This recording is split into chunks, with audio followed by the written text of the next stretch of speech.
Hey there, it's Mrs. Kimball from the Kids Cook Real Food e-course, and I teach kids all over the world to cook. But the question parents ask me most often is, how do I teach my child to meal plan, to plan ahead and plan their meals? And I do agree with these parents that meal planning is so important. Now, I teach parents, busy families, lots of reasons that meal planning is important. And a lot of them have to do with efficiency and budget and stuff that maybe kids don't really care about. But I do think there are two very important reasons that kids should learn to meal plan, even if it's just one meal at a time. Number one is that you get to eat what you want. Okay, kids, if you're going to tell your parents that you will plan and cook a meal, I almost guarantee they will let you have that meal and you will get to then choose what you cook. Bonus, right? Who doesn't want to choose what they eat? Reason number two for kids to learn to meal plan is stress. I don't know about you, but my kids don't like feeling stressed, and when they're rushed, they feel really stressed. And when they're rushed in the kitchen doing things with sharp knives and the stove and maybe following a recipe that's new to them, not only is their stress level up to here, but it gets a little bit unsafe. So planning ahead is really important, including figuring out when you need to start the meal. So here are a couple tips for kids to meal plan. First of all, let's plan ahead so that we can have a nice balanced meal so that your parents are happy with what you created and you can do it again another time. A balanced meal would mean that you include at least one vegetable, if not two, that you think about if your family usually has raw veggies and dip or a salad at the beginning of the meal, you think about that and you plan time for that kind of beginning of the meal, like raw food type of thing. You want to make sure that you have a main course, whether that's a soup or a bean dish or a meat or a casserole. You definitely have to have a main course. Now, sometimes the soup or the casserole has your vegetables in it, which you can point out to your parents if they're not sure.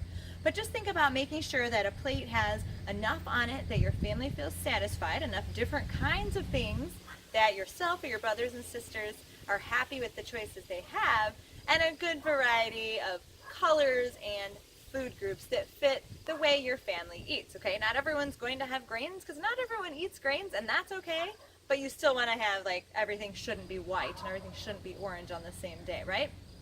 So you want to plan a balanced meal.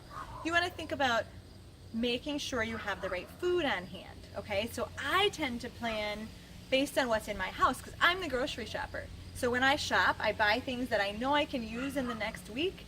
I might not have a complete plan at that point, but then I go home and I plan. So this is part of my meal plan for this week.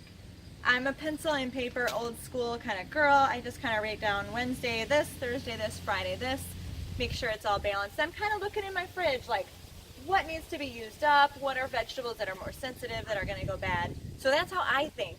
That might not be how a kid thinks. A kid might think, what do I want to eat? Okay, and then you plan your meal and you make sure that whoever does the grocery shopping is doing grocery shopping between when you plan and when you cook, so you can let them know what you need them to buy.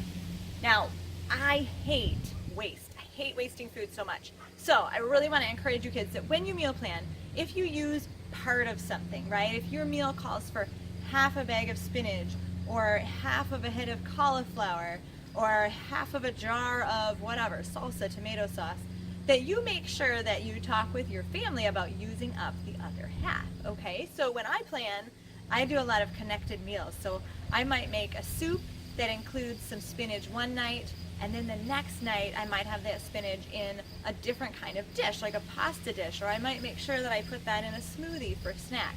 I'm always thinking about how I can use up everything, or I'll buy a big batch of zucchini, and we might have zoodles on one night, and then a few nights later, maybe we'll have a soup that features zucchini sliced up in it. And I just know that I'm going to be able to use up all the food I buy without letting it go to waste, because this is crazy.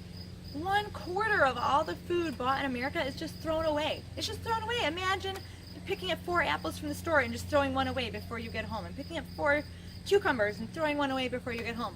That's nuts, okay? That's nuts. Don't be a part of that, you guys. You guys are going to be trained up well by Mrs. Kimball and Kids Cook Real Food. You have no reason to waste.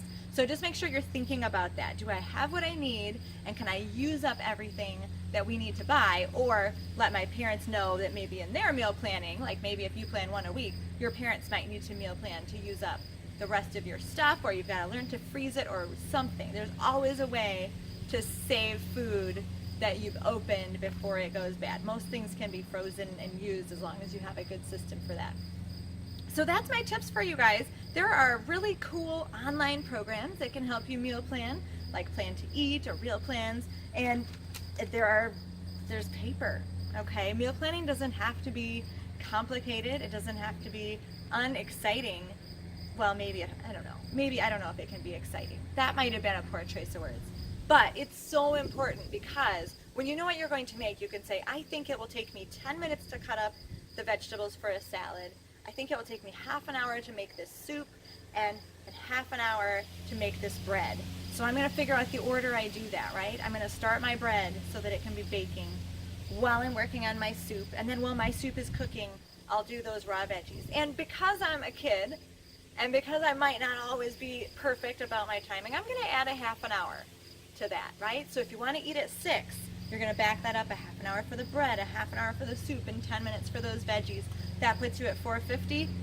Dial that back another half hour to 4:20, and that's when you should be walking into the kitchen to get ready to cook, so that your stress level is chill, so that you feel good about what you're doing in the kitchen and you can accomplish things on time, and nobody is stressing you out by saying, oh my gosh, we have to have dinner, we have to go somewhere, we have to do something. Okay, that's not fun. So that's why meal planning is exciting, because it can help you avoid those awful feelings of stress. So do your planning, figure out what you're going to eat, a nice balanced plate. Figure out, do you have what you need? Make sure you can get those groceries and use them all up. And then last but not least, do your math, do your timing. Figure out when you need to have dinner and back up for each step of whatever you're going to make. And then always add a half hour. I don't think anyone will complain if dinner's ready at 5:30 and you were shooting for 6. But they might complain if it's ready at 6:30 and you were shooting for 6, right? So I always add a half an hour, even for me, because I'm very time challenged. It is one of my biggest weaknesses. However, eating good food is not a weakness, it's a strength, and it can be a strength for you too with good meal planning practices. Thanks for watching this video, and be sure to check out some blog posts on this subject in the links in the description of the video. And also, you can always find our class to teach kids to cook at kidscookrealfood.com, where we share over 30 basic skills for kids ages 2 to 12, empowering them to cook any recipe they come across, and maybe even meal plan with all of those skills that we teach in our classes.